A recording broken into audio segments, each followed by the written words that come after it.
কেউ হ্যাপি থাকতে চায়, যদি কেউ সুখী হতে চায় পৃথিবীতে আপনি কখনো সুখী হতে পারবেন না যদি আপনি শুধু দৃষ্টি উপরের দিকে রাখেন। কখনো সুখী হতে পারবেন না। আপনার যদি 10টাও বাড়ি থাকে, আপনার যদি দৃষ্টি থাকে যে না আমার 15টা বাড়ি লাগবে, আপনি সুখী হতে পারবেন। আপনার 10টা কি আছে, নিউ মার্কেটে দোকান আছে, ধানমন্ডিতে বাড়ি আছে, ফ্ল্যাট আছে, কিন্তু আপনার যদি ইচ্ছা হয় যে না আমার আমেরিকাতে কি লাগবে, বাড়ি লাগবে, বলেন তো আপনি কোনোদিন সুখী হতে পারবেন?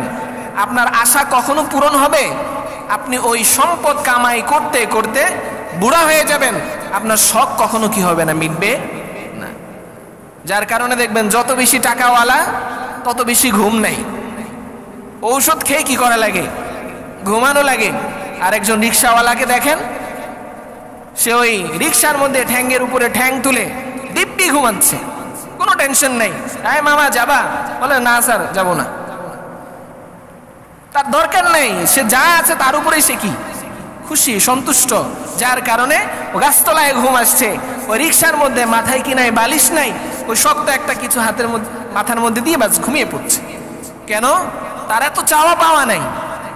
এজন্য আমার ভাই, আল্লাহ রাসূল সাল্লাল্লাহু আলাইহি ওয়াসাল্লাম আবু যর গিফারীকে নসিহত করছেন যে তুমি সব সময় যদি সুখী হতে চাও, যদি তুমি দুনিয়ার বুকে খুশি এবং আনন্দিত থাকতে চাও, তাহলে কখনো তোমার উপর লেভেলের মানুষের দিকে তাকাবে না।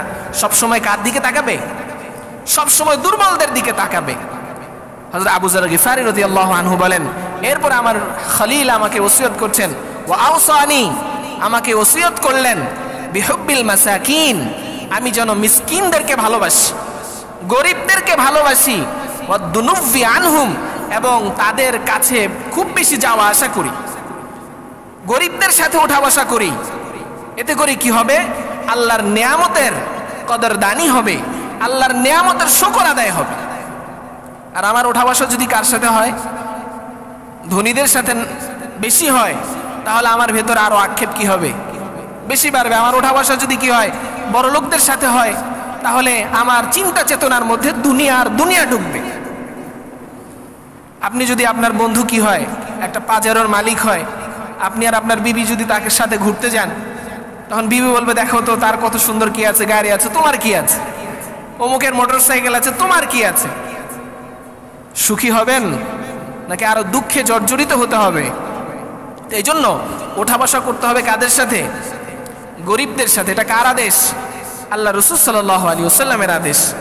এরপর আবু যর গিফারী রাদিয়াল্লাহু আনহু বলেন, তৃতীয় ওসিয়ত আমার খলিল আমাকে করছেন, ওয়া আওসানি আন আসিলা রাহিমি, আমি যেন আমার আত্মীয়দের সাথে সুসম্পর্ক বজায় রাখি, আত্মীয়দের সাথে সুসম্পর্ক বজায় রাখি। ওয়া ইন আদবারাত, যদিও তারা পশ্চাৎবরণ করে, আমি তাদের সাথে সুসম্পর্ক রাখবো, যদিও তারা আমার সাথে সুসম্পর্ক না রাখে, আমাকে অ্যাভয়েড করে চলে।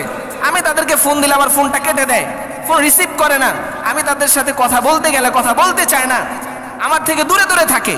যদি এমনও হয়, তারপরেও তুমি তাদের সাথে কি করবে? আত্মীয়তার সম্পর্ক বজায় রাখবে। আজকে আমাদের সবচেয়ে বড় অভিযোগ কিন্তু এটাই যে হুজুর আমি তো চাই আত্মীয়দের সাথে সুসম্পর্ক বজায় রাখতে, কিন্তু দেখা যায় আমার আত্মীয় স্বজন আমার সাথে কি করতে চায় না, সুসম্পর্ক রাখতে চায় না, দূরে দূরে থাকতে চায়। এই ঘটনা শুধু আমাদের সাথে না, রাসূল করিম সাল্লাল্লাহু আলাইহি ওয়াসাল্লামের জামানায় এরকম ঘটেছে। এক সাহাবী এসে বলছেন, ইয়া রাসূলুল্লাহ, ইয়া হাবিবাল্লাহ, ইন্নী আসিলু রাহিমি, ইয়া রাসূলুল্লাহ, আমি তো আমার আত্মীয়দের সাথে সুসম্পর্ক রাখতে চাই, কিন্তু তারা আমার সাথে সুসম্পর্ক রাখতে চায় না। তাকতাউনানি, তারা তো আমার সাথে আত্মীয়তার সম্পর্ক ছিন্ন করতে চায়। ওয়া উহসিনু ইলাইহিম, আমি তো তাদের সাথে ইহসান করি, সৎ ব্যবহার করি। ওয়া তুসিউনানি, আর তারা আমার সাথে দুর্ব্যবহার করে। ওয়া আহলুমু আনহুম, তারা আমাকে কষ্ট দেয়, আমি তাদের এই কষ্টগুলোকে সহ্য করি। ওয়া ইয়াজহালুনা আলাইয়া, আর আমার দেয়া নেয়ামতগুলোকে তারা ভুলে যায়। এই হচ্ছে তাদের অবস্থা। আল্লাহ রাসূল সাল্লাল্লাহু আলাইহি ওয়াসাল্লাম বলছেন, সিলমান কাতআকা, যে তোমার সাথে আত্মীয়তার সম্পর্ক ছিন্ন করতে চায়, তুমি তার সাথে আত্মীয়তা জুড়ে রাখো। ওয়াফু আম্মান যালামাকা, যে তোমার উপরে জুলুম করে, অবিচার করে, তুমি তাকে ক্ষমা করে দাও, তুমি তাকে ক্ষমা করে দাও। ওয়া আহসিন ইলা মান আসাআ ইলাইকা, আল্লাহ রাসূল বলছেন তোমার সাথে যদি কেউ দুর্ব্যবহার করে তাহলে তুমি তার সাথে সদ্ব্যবহার করো।